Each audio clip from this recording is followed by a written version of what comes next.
100米後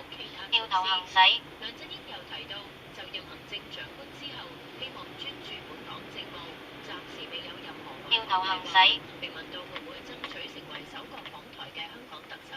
梁振英就話願意早日到台灣訪問。地產建設商會質疑政府計劃收回新界東北地區內地產商持有嘅土地，或可能同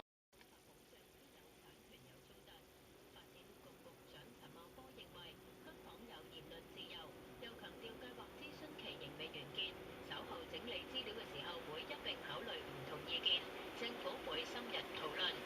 對於政務司司長林鄭月娥琴日喺一個午餐會話，擔心政府執行政策能力唔夠強，